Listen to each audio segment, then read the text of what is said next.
Assalamualaikum warahmatullahi wabarakatuh. Perkenalkan, nama saya Rina Syafitri Nasution, NIM 1920200009. Di sini saya akan menjelaskan media apa yang cocok digunakan untuk pembelajaran daring pada saat pandemi seperti saat ini.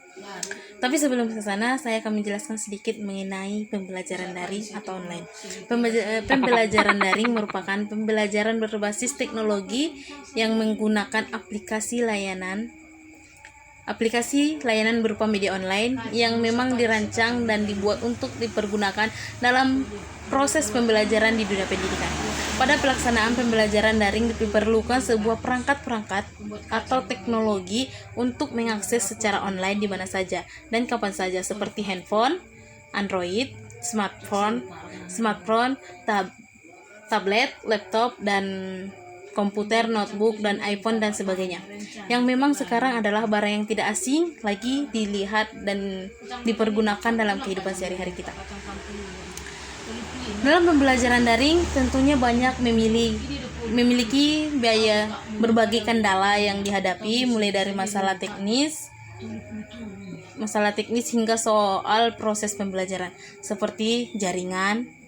Pertama, jaringan, kuota yang cukup mahal ya, mengoperasikan aplikasi seperti Zoom, Google Meet, Google Classroom, Edmodo, dan sebagainya dengan prosedur yang benar, seperti tidak menghidupkan mute saat mendengarkan agar tidak storing, cara menampilkan PPT atau dokumen, dan masih rendahnya partisipasi mahasiswa dalam pembelajaran.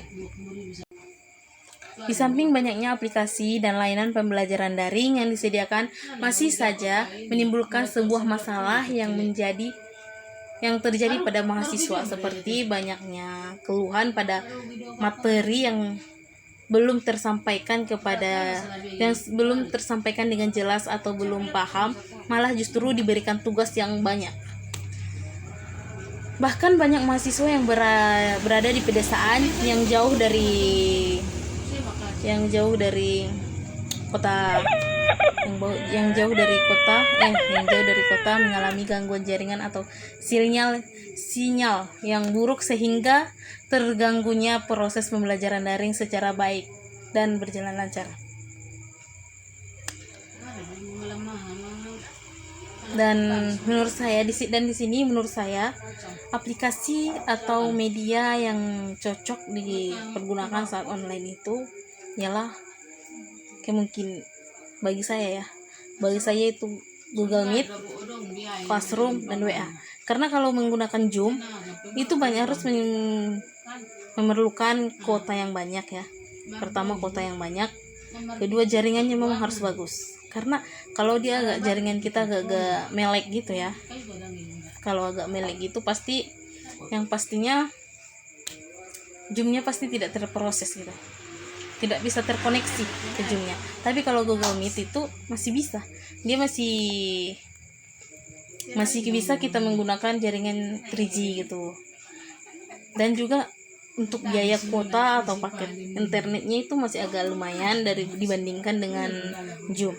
Nah, akan tetapi dari Gmeet ini lebih baik daripada Classroom, karena Google Classroom itu kebanyakan mahasiswa, contoh seperti saya sendiri kan, hanya melihat materi saja tanpa mempelajarinya, hanya melihat guru dosennya mengatakan salam, dia juga mengucapkan salam gitu tanpa mempelajarinya, dia hanya mengikuti. Dan kalau dari Google Classroom itu seperti boring karena tidak ada interaksi yang lebih akurat. Tapi kalau dari Gmeet kita bisa tatapan langsung